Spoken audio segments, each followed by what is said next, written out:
Hey guys, what's going on? Lucky here. So, got a service call today. It is middle of the week. One of my favorite shops gave me a call. They've always got some cool cars over there. I think they're having a problem with a steering column in an early Camaro, first gen, I think.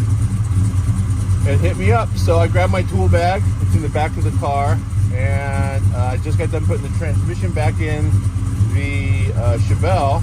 So I'm letting it warm up a little bit. 98 degrees, that's probably good enough. And went through had the thing on the lift and let it run for a little while, and went through the gears and make sure everything works. And yeah, there's reverse, neutral, out of reverse. That should be first. There's my little indicator right there. It says first. And that's it. We're gonna shoot over to Dick Wagner's in beautiful Lawndale, California, and get on this Camaro. See you there. Okay, I made it. Haven't driven this thing in a while. Look at all the dirt. But made it here. And huh? It's the next best thing to a truck. Tool bag.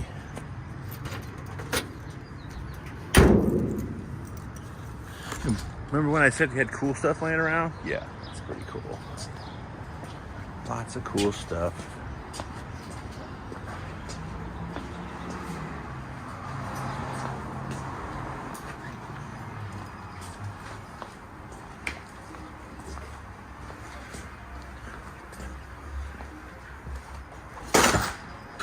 What is that, dude? Yeah, I know. We just moved that blue Corvette out there, and Oh my God. the egg on the floor. What is going on here? All right. Is that the Camaro? Yes. All right. Okay, so here's what I'm working on today. It is window wings, 67. 67 it is. Because it has window wings. This is interesting because it used to be a column shift, or maybe this column is out of a different car, because now it has a center console with a shifter down here. So it's quite possible that this was, you think this is a 6-cylinder car that somebody turned into an RSSS? Not according to him. According to him, it did come with a V8. Okay, so maybe they added the console, which is cool. Yeah. I mean, it works. Yeah. Works for me. Is this a factory AC car? No. I don't think so. No. Factory tech? Well, I don't know. It may have been a donor car. It also could have had a column that went south in Nebraska, and this is all they could get.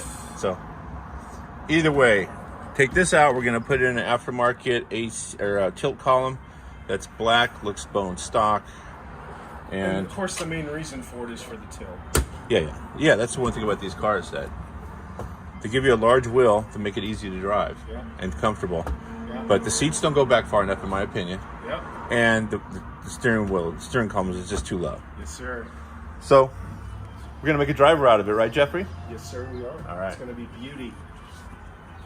And here is the aftermarket column, powder coated, has the little bolt plates welded to it. We have to get, there it is, the rag joint adapter for the stock steering gearbox to this. I hope we'll test it on there. And it's an Ididit, which means it's great. It will last a long time. Exceptionally expensive.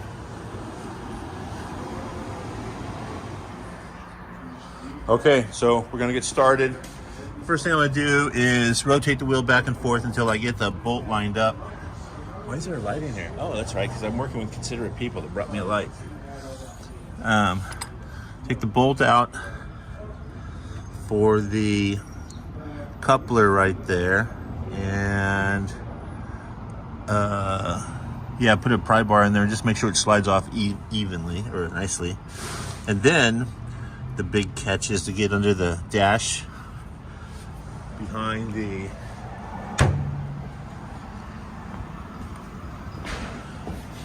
carpet, under the dash. There's a floor panel, access panel basically. Bunch of 3/8 bolts, snatch those out, pull the bolts out to hold the column up. And then before I go pulling the column out, I will make reference to, most GMs have that, either a notch or a slot or a dot. It shows where this thing was originally lined up. And you can see the steering wheel. Let me see if I can get the camera lined up. Steering wheel and the line up. So that is straight.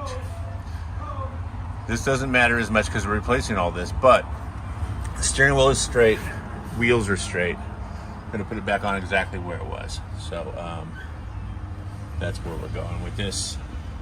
Let's get this party started. All right, taking a quick break before I get too into that. Just look at this Survivor. This is a 71 or 2, probably a 72. Wow. Real shorty. I don't know what that, oh, they put a rubber mat in here. Oh, they put a bed liner. It had sprayed bed liner, started to peel. So then I don't know what's going on there. Either way, it's a good reason that if you don't do bed liner right, don't do it at all.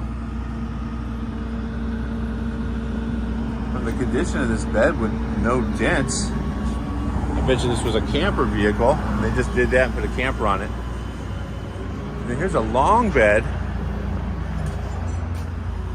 Side markers, wood grill. 71 probably. Factory AC.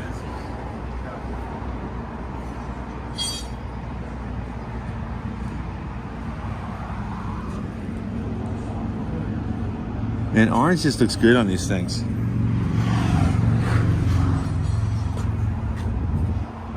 I like that. If you're into building tanks, this is the way to go.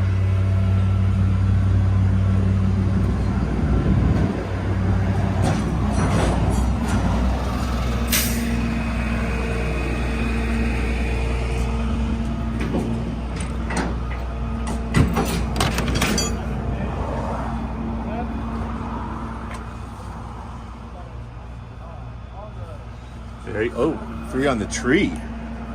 Very cool.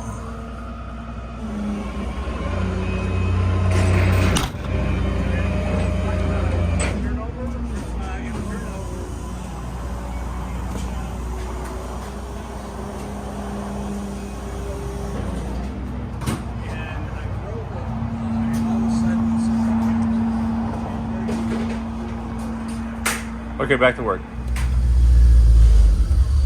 Okay, a little bit hard to see, but let me see if I can set this right here. Okay, that might do it. See how long that lasts.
Okay, here's a tip. I would call it a pro tip, but it's not. It is a shortcut tip, right? So here are one of Lucky's shorts. Pulling steering wheels. Yeah, you can take this whole thing apart, do it right, get the puller, put it in, use the puller, use a little dill, a couple different more wrenches, extra tools. That all costs time. And time is money, right, Jeffrey? Time is money. So, what I do before I go get the tool that Jeff has in the third drawer on the left-hand side of his toolbox. Snap-on, by the way. It's a Snap-on one. It's a nice one. I borrowed Jeff's tools while I'm here. I will put both feet firmly on the floor, as they are now, and loosen the nut, but do not remove it. And then I will grab a hold of both sides of the steering wheel. Well, I can't do it with holding a phone. And pull back and forth just like this, just maybe 4 or 5 times. If it pops off, sweet. If you really want it to be exciting, leave the nut Yeah, off. if you want it to be exciting, leave the nut off. And if it pops off, stitches. But yeah, about, I would have to say 8 out of 10 times it does this. And that saves me a trip back to the toolbox to get the other tools. I guess if I was professional, I would have gotten the tools and come over here with them. But Your lucky no. tip of the day right there. And don't forget about keeping everything straight. You can see the mark on the shaft right there and the mark on the steering wheel. Those are alignment lines from the manufacturer. Those pins right there are probably somebody who was doing it the super old school way, which is take the nut off and then put a drift right there and smack it a few times until it goes in. Yeah, I don't recommend that, because if this slips a little bit, it starts folding up the thread edges, and then you have a stripped, ruined column. But either way, that's my pro cheat for pro lazy. None of this really matters. We got all new stuff with the new column.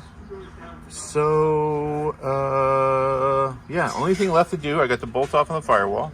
I'm gonna take off the 2 nuts right here. I've unplugged it already, right there. If it's factory, the plug, the black part of the plug right there, the harness side, has a little round ring on it, and that's attached to the speedometer cable. It just hangs on it, keeps it up out of the way. If it's not factory, then that's just left under the dash somewhere. This is a cool ride, but I see some sketchy stuff. Those are twist caps, my friends. I guess it gets the job done. That's a little too roadkill for me, so I do not do that. Just like I do not drill holes in door jambs to run wires. Even the speaker's there, and I guess it's quick and easy. But yeah, it's not a good gig, because it's going to boil down to water irrigating through. There shouldn't be water on the inside, but you know water gets in there. It goes right through that. You're allowing water to get into a spot that's not designed for corrosion prevention. So, not cool. Also, I would avoid cutting holes in your doors and hanging speakers in the doors. You can get kick panels now. This could have been an old build, but yeah, I vote against that. Okay, that's enough of my rant. All right, let's get this thing out of here. Okay, so one thing to make a note of is the steering column itself diameter is a little bit smaller than the factory one. So to use the factory firewall mount plate right there and the actual seal that goes there, I got a piece of hose and just cut 2-inch sleeve out of it, slid it over, and as you can see, you tighten it up, it fits nicely, looks professional, and that's it. Here's an adapter from a late model steering or combo switch to the original style, so I'll route that over the column, and we'll get these dust covers back on, get that steering wheel lined up, get this thing down the road. Okay guys, I'm going to do the wrap video. Not that kind of wrap. Eat your lunch, fellas. All right, so everything is done. Don't forget to use a little bit of Loctite. What is that glare? Hold on. Technical error, technical difficulties there. I fixed it. All right. Cool thing about the Ididit, everything bolts right up, goes right in, and now she's a tilter. Look at that. Fancy.